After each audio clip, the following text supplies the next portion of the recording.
welcome everybody to our graduate panel. This afternoon is going to be a really exciting afternoon so that you can meet graduates of the Brookdale program and find out what they're doing in their design career. And we're going to be here for a little while with about 5 designers that you're going to hear from all different aspects of design, whether it's hospitality, whether it's residential. We have a lot of different designers that are coming in, and I really hope you enjoy the afternoon. Our first designer is Laura Spakowski, and Laura works at Restoration Hardware, and she's going to tell you all about her career in design. Welcome, Laura. Thank you. Hello, everyone. I'm so honored to be here. I remember a few years ago, I was the one in your seats. And I look forward to be in this spot. So thank you so much for the honor, Kathleen. So I currently work at Restoration Hardware in Red Bank. I graduated from Brookdale spring of last year. It goes by so fast. So before I start talking, I would like to show you a quick video about one of Restoration Hardware's galleries that was recently opened. It's in West Palm Beach, and it's one of my favorites. So I'm just going to play the video for a little bit. Enjoy. When I was a little kid, I remember going shopping with my mom. It was magical. And somehow over the years and over the decades, somebody just value engineered and cost cut the magic. And in many ways, we're trying to bring that magic back.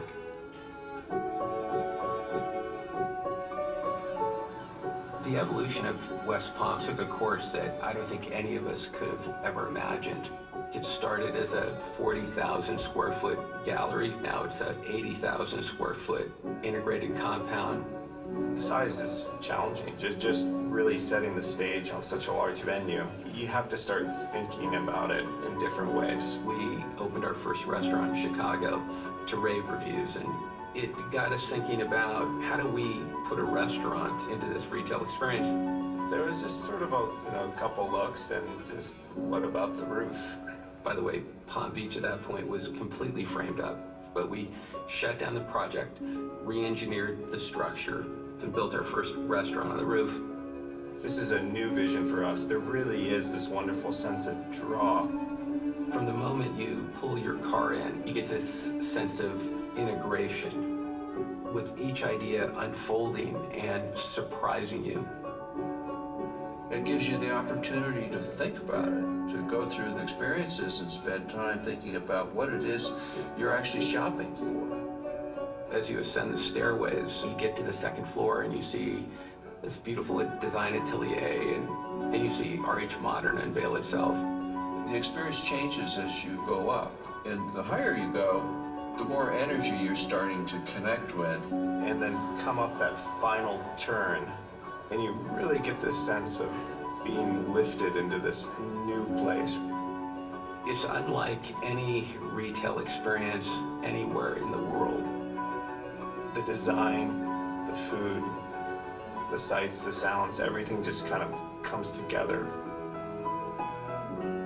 The city approached us about a contribution to the arts, so our thought was, hey, instead of a statue, what if we had the famous street artist Retna do a mural across the entire backside of the building? It was a huge leap of faith to invest in artwork in this manner. It's all about creativity, so art is part of that. If you looked at it today, you would have thought we had all those ideas at the beginning. The fact is, they each happened year after year, but I think that just speaks to the core beliefs of RH, and that the whole becomes more valuable than the parts. What RH is doing is more about belief. Do you believe that our lives should be filled with beautiful design and attention to detail and care? It makes everyone pause when you experience it, to consider new things. Think about the way we live. Think about the way we want to interact socially. We like to live inspired lives, and through living inspired lives, by doing what we love, we hope to inspire others to live the same way.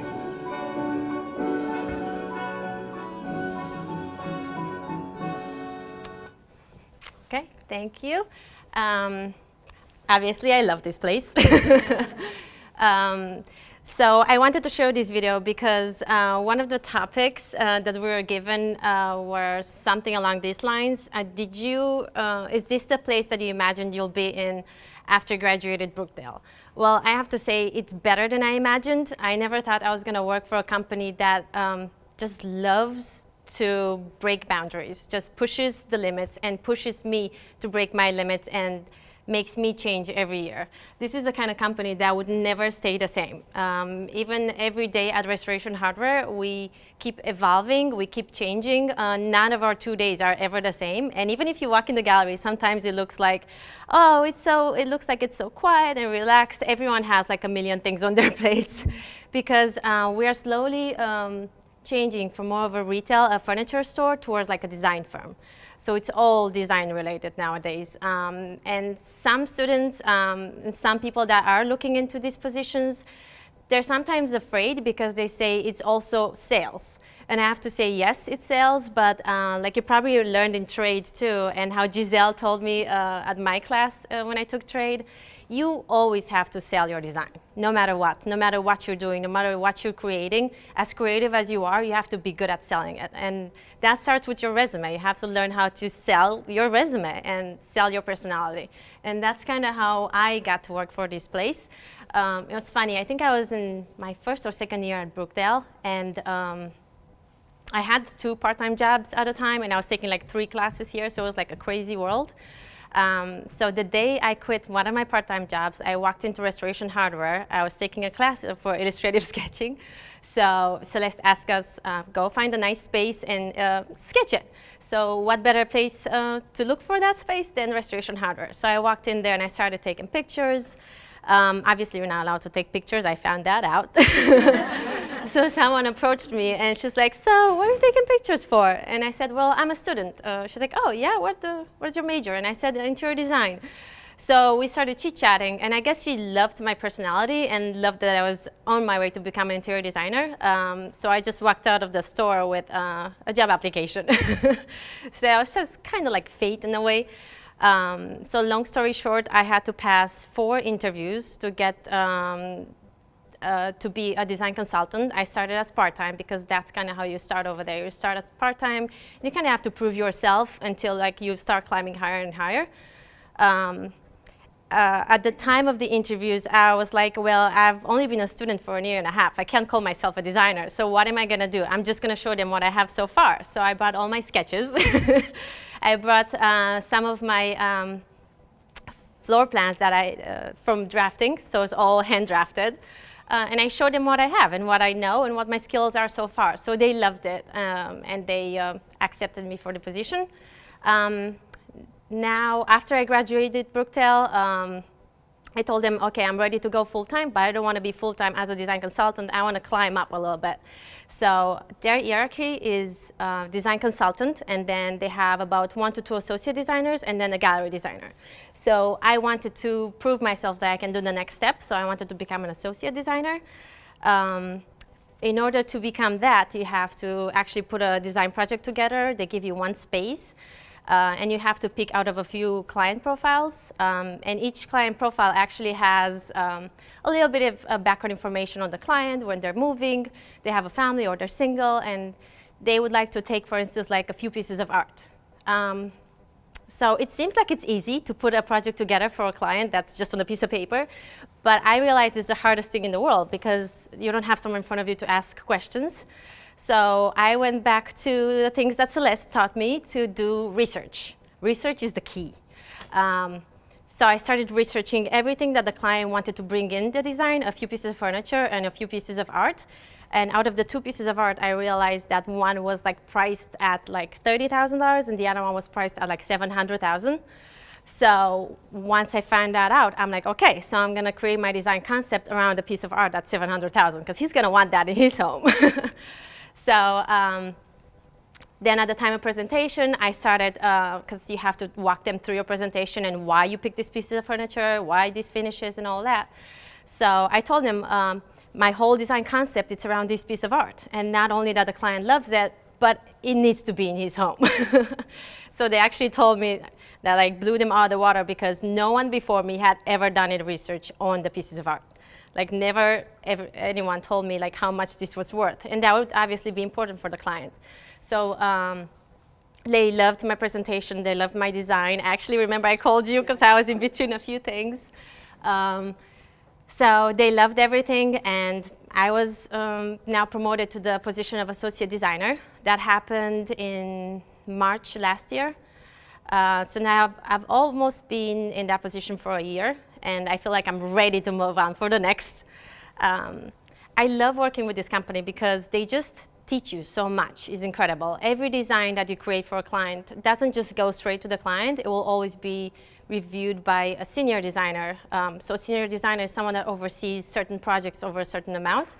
And they're the ones that kind of like build you to get better. And how they do that, they do it through feedback.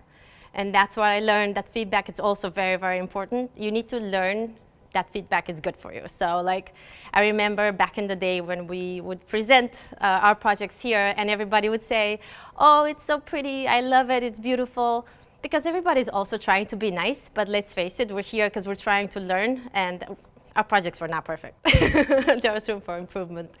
So now I know that when you're asking us, okay, but what are the things that they could be better? What could they work more of it? Now I understand that that is important. So I learned to grow through those feedbacks. And now I'm working and learning on giving feedback as well, because this way I can train someone else and I can coach someone else on those things. So that's kind of like my journey until now. I'm obviously working towards my next goal. So that's going to happen soon. I'll keep Celeste posted. But there's definitely so much room for growth in this company. Like I said, like you can be a gallery designer, then you can get promoted to a senior designer, overseas only like over 100K projects or things like that. Restoration Hardware has done projects in Italy, in Bahamas, in like internationally and all over our US territory. So they're pretty much everywhere. And the good part about some of the projects, you get to go there with them. So you get to see Italy just for your design project and be there and make sure everything is in the right spot. So I think that's very exciting. I'm looking forward to one of those projects. I was very close this year, but we'll see, next year maybe. So yeah, that's a little bit about my journey. What I can say for advice that I could give you,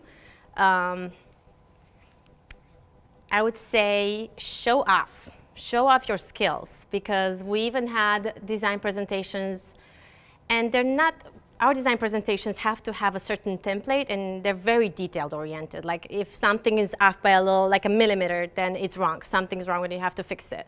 But sometimes we can get out of that template and add the things that you know. For instance, we usually work just in AutoCAD and we do elevations.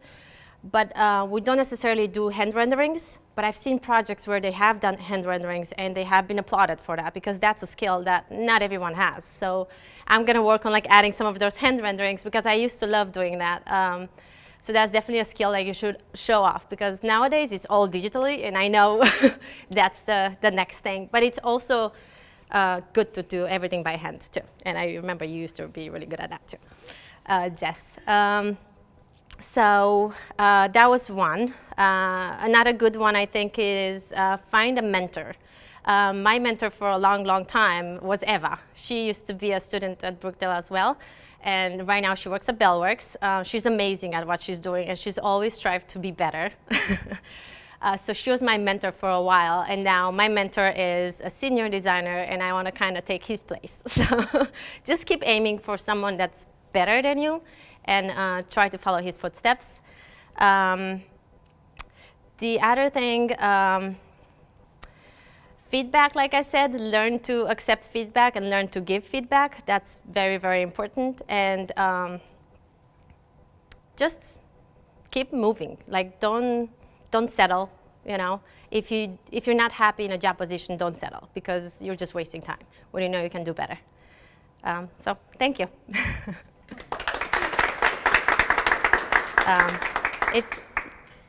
Laura, yes. when I asked, oh, sorry, Mike. Thank you. Laura, when I asked you to come here today, I did not feed her this information, everybody. You are saying everything we talk about during our trade class, so thank you. that's You've funny. just confirmed it. You've just solidified it for us. Thank you for that. I You're also welcome. had no idea I'd want to work for Restoration Hardware, but you made me want to work for Restoration Hardware. Very nice job, Yeah. and I'm so impressed at how far you've come since you graduated. So Thank you. And I have to say, Restoration Hardware loves, at least the one in Red Bank, loves the Brookdale students. They know what the Brookdale students are capable of, and they know we are very, very motivated and determined. So, yeah, you guys did a good job. So curiously, the skills they're looking for are skills that we've gotten through this exactly, program, like you right? teach us exactly what they need us to do. Like everything that Celeste presses, I remember I had a project that she kept saying, no, you can do better than this. No, change it, you can still do better than this. And it looked fine, but there was more room for better. So whenever she tells you, okay, you gotta work more on this, she has a point. She knows this is gonna happen in the real world. So, and definitely learn CAD as good as you can, because that's gonna be useful as well. My client. First of all, when can we go to Palm Beach? Secondly, I have two questions for you. Did you have any previous sales experience? And the second part of my question is, there seems to be, I mean, it's not just a brand, it's a lifestyle. And there's so many great restoration hardware products. I mean, you could furnish an entire compound, as we saw from soup to nuts. What's the education process like on the products? How do you learn all the products and all the pertinent information regarding, so that you can sell more effectively? So that was actually a very good question, because that's kind of my question during the interview. I said, I never sold in my life. That's what I told them. And I know nothing about your furniture. So, and they actually don't do just residential, they actually do commercial, and they will open a guest house, a hotel in New York this year. So they have a lot of branches, and you can do different types of design if you're into that. When it comes to selling, if you start looking back at what you've done so far, you'll know that you are good at selling, because every day you sell something. Even if you try to convince, I don't know, your parents to take you on vacation, I don't know where, you just sold that to them. So if you have that personality where you're good with people, you have no problem selling anything. And it's really just selling your design. And if you believe in the design, and if you've listened to the client carefully, and you've listened to what he needs, what the function of the space, because it's not all about looking pretty. You can easily make something look pretty, but it has to be functional. Like when you create a space, you have to put yourself in that chair, in that space, and see what does the client look at when he's sitting on this chair. Is it a pretty view? So when you're sitting down with your customer presenting, and you're talking the client through the whys, and why did you use these finishes, and why didn't you do it the other way, the way the client wanted it, and you explain everything. He understands, he believes you, and he trusts you. So he'll place the order even on the spot, if it's presented the way it should have been presented. So you'll have no problem. So how did you learn all the products? Okay, so the products, honestly, just by taking it day by day. We have, and I brought some of the catalogs if you guys are interested in looking at them. You can even like flip pages through a catalog and kind of get familiar with it. You start usually with, when you're working within a gallery, you start with the products in the gallery first, just so like you know what's the name of this sofa, does it come in different sizes, or is it available in different depths? You saw that in our gallery, everything it's massive. So we get clients in there that say, I have a small apartment in New York, I'll never fit this in there. And it's good to be able to tell them, that's not true. We've done so many apartments in New York and in other places. So you learn it day by day. You literally learn it day by day. And truthfully, you'll never really know it all. It's impossible, because they keep changing their vendors. They keep changing their product. So it's just about you learning how to acknowledge the fact that you don't know, and that you have to look into that information.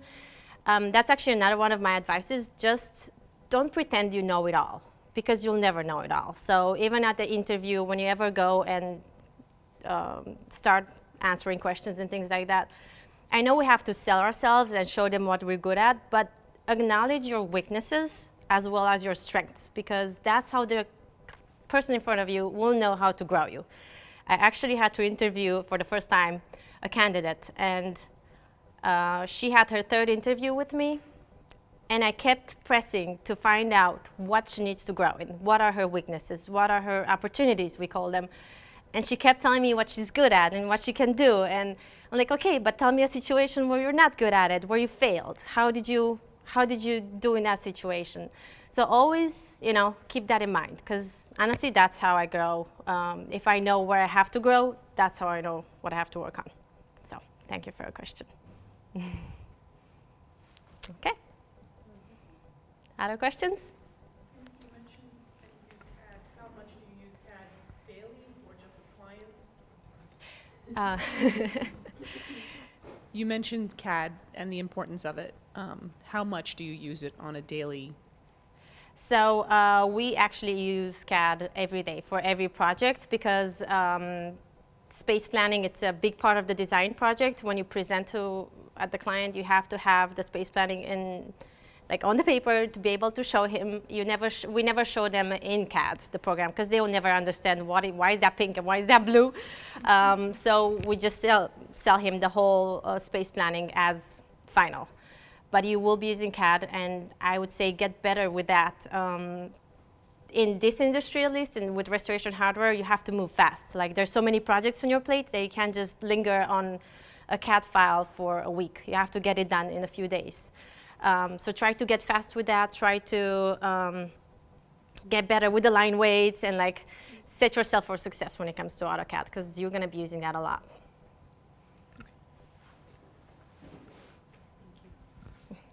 So I've been working for a residential firm for the last couple of years, and I do know I'm very funny about who measures. So with restoration hardware, if I'm doing a CAD file, I really want to be the one measuring it, because I know what I'm looking for. I know what little nuances I'm going to need to remember for later. Yeah, do they send you out in the field to do your measurements as well? They do, especially for larger projects. You can't tell a client if they don't have a floor plan, if it's an older home and he has a whole house that he has to get done restoration hardware. I can't tell the client, so I know you want to put $100,000 in here, but do you want to go measure? So we always go and measure for the client. It's also for us to make sure everything is good. I wasn't sure if you had a measurement team that went out, and as opposed to you. Depending on how what the staff looks like that day. If not, we can go. Two of us can go, because it's also good to be in the space. You can kind of figure out, okay, so I'm going to put that there. It's better to get the feel for the space. And I actually have to say, because you work in the field, we support designers. So whenever we get a designer in our gallery and we see them there working on a piece of paper with trace paper and a ruler, we're like, okay, so I can support you with the CAD part of it. So you tell me what you need, and I can provide the CAD, because we want the business of all trade as well. So we will help as much as possible, and they appreciate it. So with that in mind, does your furniture, are you able to put COM fabric on, the customer fabric, or do you only have your line of fabrics on your sofas? Only our line of fabrics, yes. We sell it by yard, but only from our vendors, our fabrics. Thank you. Laura, you painted a really beautiful picture of restoration hardware, and you work in the residential section of it. Yes. Where is the commercial end of it? Like, do they have a showroom, or can you work in the contract end? I believe there's a way to work in the contract, but remotely. I think because of their headquarters being out in California, most of their trade come from over there. So I think you can do it remotely, the same way like I would be a senior designer and oversee someone else's work. I would do it from Red Bank, so everything will be done remotely. Okay, but they don't have a commercial, showroom in New York, or No, Okay. they don't. Oh, and I actually advise you guys, if you ever go to New York, to the gallery over there, to see their design offices. It's insane. They have all glass walls, and it just makes you feel amazing. So, thank you. And you had a question?